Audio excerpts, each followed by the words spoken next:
Everyone knows Albert Einstein as the greatest mind of the 20th century. But the 1,427-page FBI file tells a completely different story. For 50 years, the United States government tracked his every move, convinced he was a threat to national security. What they discovered in those confidential files would shatter the image of the gentle genius forever. The myth we all know, the wild-haired professor with those twinkling eyes, scribbling equations that would change our understanding of the universe itself. That's only half the truth. Behind the iconic photograph that hangs in classrooms around the world, behind the Nobel Prize, behind the theories that literally bent spacetime, there was a man whose personal life was a labyrinth of secrets, lies, and betrayals that would make any Hollywood scandal look tame. And it all started with a single letter, a letter that would haunt Einstein until his dying breath. August 2, 1939, President Roosevelt's desk in the Oval Office, Einstein's signature at the bottom of a document that would ultimately kill hundreds of thousands of people, the letter that birthed the atomic bomb. But here's what the history textbooks conveniently leave out. Einstein didn't want to sign it. Witnesses say his hand trembled as he put pen to paper, knowing exactly what he was unleashing upon the world. Years later, standing in the shadow of Hiroshima and Nagasaki's mushroom clouds, he would call it the one great mistake of my life. But the FBI's interest in Einstein began long before that fateful letter. The file opens in 1932, before the bomb, before his fame reached its absolute peak. J. Edgar Hoover's agents were already watching him closely. Why would the FBI surveil the world's most celebrated scientist? Because the man who could split atoms was, according to the Bureau, potentially splitting his loyalties between America and the Soviet Union. The surveillance was absolutely relentless. Phone taps on every line, mail intercepts of his personal correspondence, undercover agents attending his university lectures, taking notes not just on physics but on his every word, his associations, his politics, informants planted in his social circles, reporting back on his dinner conversations. The FBI built a dossier that detailed not just his political associations, but something far more scandalous, something that contradicted everything the adoring public believed about their saintly professor of physics. What they found in his private life would shock the world. Her name was Mileva Maric, a brilliant physicist in her own right, one of the only women in her class at the Zurich Polytechnic. She was Einstein's first wife, and according to letters uncovered decades after both their deaths, she was possibly the true co-author of his most groundbreaking work. In 1903, 2 years before Einstein's miracle year of 1905 that would make him a legend, Mileva was solving complex equations right alongside him. Late into the night in their cramped apartment, while their illegitimate daughter, whose existence Einstein would later deny completely, was hidden away in Serbia. Some historians now believe, based on the correspondence in Mileva's own notebooks, that she contributed significantly, perhaps even fundamentally, to the special theory of relativity. But her name appears nowhere on those revolutionary papers, not a single mention, not even a footnote of gratitude. Why? Because by the time those papers were published, Einstein was already planning his escape from the marriage. The letters discovered in the 1980s, locked away in a Swiss archive for 70 years, reveal a relationship that turned from passionate romance to psychological torture. Einstein's correspondence shows a man capable of extraordinary, almost sadistic cruelty. In one letter dated 1914, he laid out conditions for their marriage to continue. These weren't the words of a loving husband. They were the demands of a tyrant treating his wife like hired help. You will make sure that my bedroom and study are kept neat, and that my desk is left for my use only. You will expect no intimacy from me, nor will you reproach me in any way. You will stop talking to me if I request it. You will leave my bedroom or study immediately without protest if I request it. And it gets worse. You will undertake not to belittle me in front of our children, either through words or behavior. You will serve me 3 meals a day in my room. Read that again. This is Albert Einstein, the humanitarian icon, treating his wife like a servant. Mileva, one of the brightest mathematical minds of her generation, reduced to delivering meals on schedule and maintaining silence on command. But Mileva agreed to every single humiliating condition. She had 2 young sons, Hans Albert and Eduard, and in 1914 a divorced woman with children had virtually no options. She was trapped, and Einstein knew it. But here's the real reason he wanted her silenced. By that time, Einstein had already fallen deeply in love with someone else. His cousin, Elsa Einstein. Yes, his actual cousin, his first cousin on his mother's side and his second cousin on his father's side. The affair had been going on for years, right under Mileva's nose, and the letters between Albert and Elsa, later discovered in the archives, reveal a relationship that was already bordering on obsession. In 1919, Einstein finally divorced Mileva. The settlement. He promised her the money from his future Nobel Prize, a prize he hadn't even won yet but was so confident he would receive that he used it as divorce currency. When he did win it in 1921, he kept his word and gave Mileva the prize money. But by then, the damage was complete. Mileva would spend the rest of her life in relative obscurity, struggling financially, while Einstein married Elsa and basked in global adoration. But the story of Einstein's betrayal doesn't end there. It gets so much darker. Their youngest son, Eduard, who showed early signs of brilliance, began experiencing severe mental health issues in his 20s. He was eventually diagnosed with schizophrenia. Mileva, living in Zurich, cared for him devotedly. Einstein, now world-famous and living in America, he effectively abandoned his son. Eduard spent the last 30 years of his life in a psychiatric institution. Einstein never visited him, not once. Even when he was in Europe, even when he was mere hours away, he never made the trip to see his suffering son. In his letters, Einstein called Eduard's condition an inheritance, suggesting it came from Mileva's side of the family. He distanced himself completely, as if mental illness was something shameful that could taint his perfect image. And then the FBI files revealed something even more disturbing. While Einstein was abandoning one family, he was building a reputation as something else entirely, a serial philanderer. The FBI files documented affair after affair, relationship after relationship. Elsa, his second wife, was just the beginning. According to the surveillance reports and intercepted letters, Einstein had numerous affairs throughout his second marriage, including with Elsa's own daughter from a previous marriage, his stepdaughter. One FBI informant reported that Einstein has been intimate with multiple women while maintaining his public image as a devoted husband and humanitarian. The files list at least 10 confirmed extramarital affairs, and those are only the ones the FBI could verify. The real number might be much higher.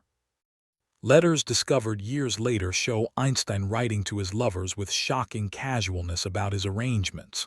To one woman, Ethel Michanowski, he wrote, "I am generally regarded as a sort of petrified object, rendered deaf and blind by the years. I find this role not too distasteful, as it corresponds very well with my temperament." Translation: he enjoyed the freedom his absent-minded professor persona gave him. While the world saw a harmless old genius lost in thought, he was conducting a complicated web of secret relationships. When Elsa died in 1936, Einstein wrote to a friend, "I have settled down splendidly here. I live like a bear in my den and feel more at home than ever before in my eventful life." Bear in his den. His wife of nearly 2 decades had just died, and he felt more at home than ever. The coldness is chilling. But why was the FBI so interested in Einstein's love life? Because Hoover believed, or perhaps wanted to believe, that these affairs made Einstein vulnerable to blackmail. And in the paranoid atmosphere of the Cold War, A potentially blackmailable genius with atomic secrets was considered a massive national security threat. Yet the deepest secret in those FBI files wasn't about love affairs. It was about loyalty, political loyalty. Einstein was a known pacifist, a socialist sympathizer, and an outspoken critic of American capitalism. He wrote articles for socialist publications. He advocated for world government and the abolition of nation-states. He spoke at rallies alongside suspected communists. All of this during the height of McCarthyism, when being labeled a communist could destroy your life overnight. The FBI files reveal that in 1945, just as World War II was ending, Hoover tried to have Einstein denied American citizenship. The report stated, Einstein's affiliations with Communist Front organizations suggest he may be acting as a Soviet sympathizer, using his scientific standing to influence American policy.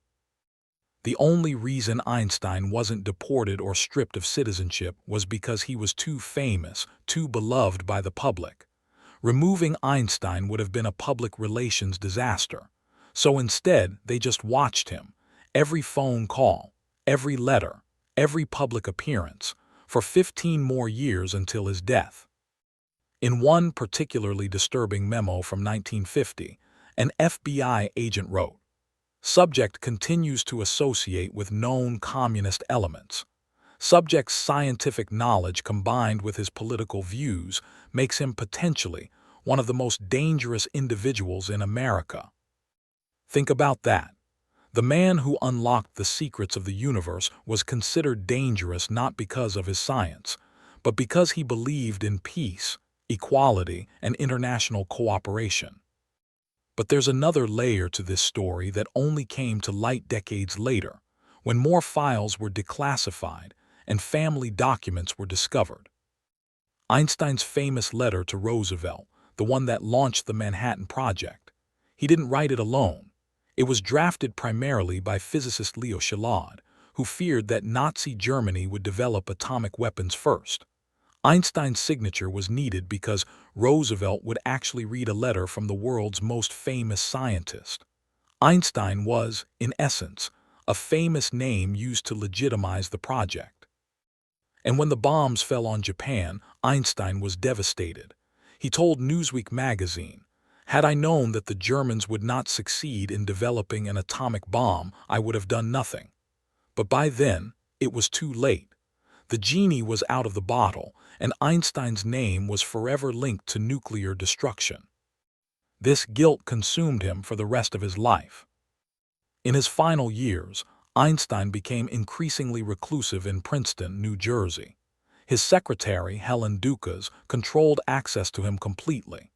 She screened his mail, monitored his visitors, and after his death, she would spend decades carefully curating his legacy, destroying documents she deemed too private or potentially damaging. What did she destroy? We'll never know, but what survived tells us enough. Einstein's FBI file documents his attempts at redemption. He joined the Emergency Committee of Atomic Scientists, campaigning for nuclear disarmament.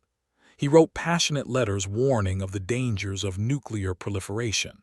He spoke out against the hydrogen bomb development, calling it a path to total annihilation. Hoover's response: he intensified the surveillance, convinced that Einstein was now actively working to undermine American military superiority.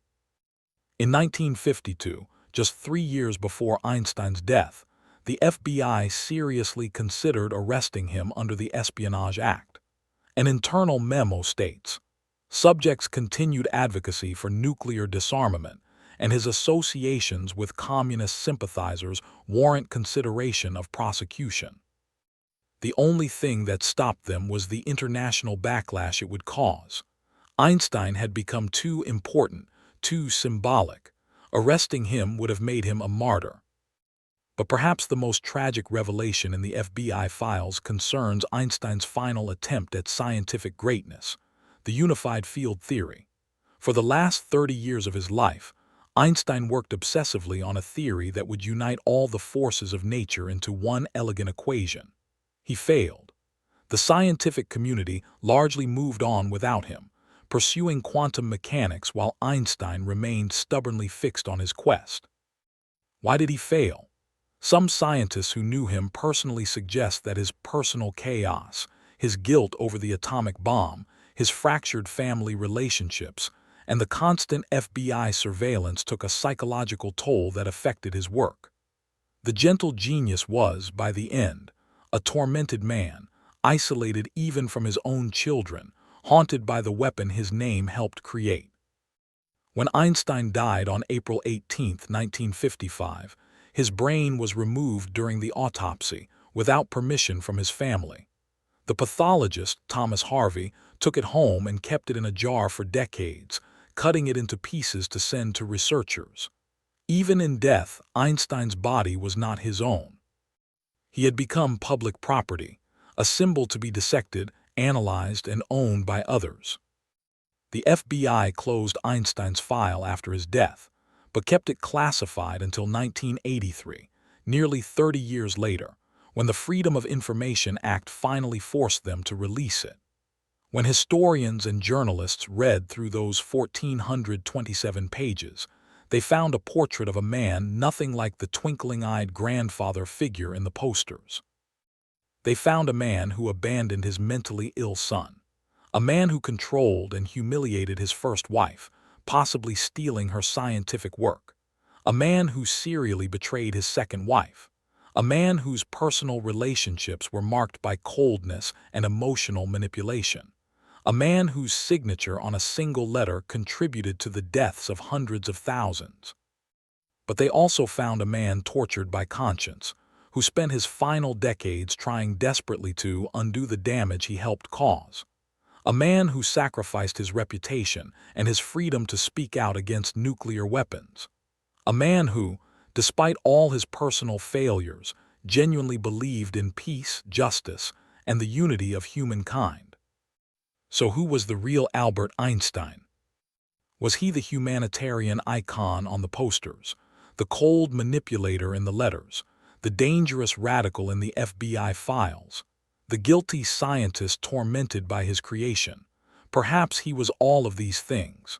Perhaps the real scandal isn't that Einstein was flawed, it's that we needed him to be perfect. We wanted a secular saint, a pure genius untainted by human weakness. We needed someone to represent the best of human potential, to prove that brilliance and morality go hand in hand. But Einstein was human, deeply, messily, sometimes cruelly human. The files show us that genius doesn't equal goodness. That scientific achievement doesn't make someone a good husband, a good father, or even a good person. Einstein could understand the fabric of spacetime, but couldn't maintain basic human relationships. He could unlock the power of the atom, but couldn't control the consequences of that knowledge. And maybe that's the real lesson hidden in those FBI files. That we shouldn't worship individuals, no matter how brilliant. That we should separate the science from the scientist, the art from the artist, the achievement from the achiever. Because when we make heroes into gods, we ignore their humanity.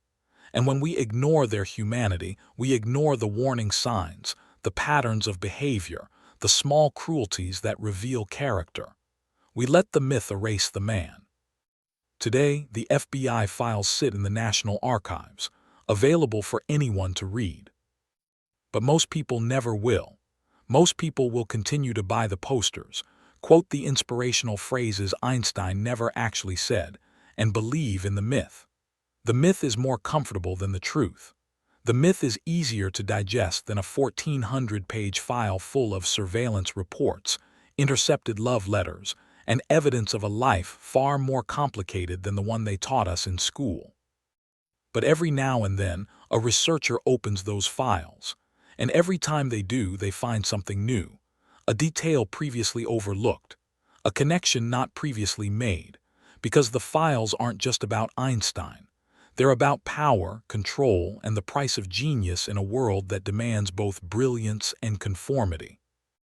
They're about what happens when a mind that can reshape physics cannot reshape itself, When someone who can see the universe's deepest truths remains blind to the pain they cause the people closest to them. And they're about the strange irony that Einstein's greatest contribution might not be relativity or quantum theory, but the uncomfortable reminder that intellect and morality are not the same thing, that you can change the world and still fail the people who love you, that you can understand everything about the universe and nothing about yourself. The FBI closed Einstein's case file on the day he died, but the questions raised by that file remain open. They challenge us to reconsider not just Einstein, but how we think about genius, morality, and the very human tendency to create heroes who can never live up to our expectations. Because in the end, the most dangerous thing wasn't Einstein's politics, his affairs, or even his role in creating the atomic bomb. It was our desperate need to make him into something he never was, perfect. And that need, that dangerous desire for heroes without flaws, might be the real secret buried in those FBI files. A secret about us, not about him.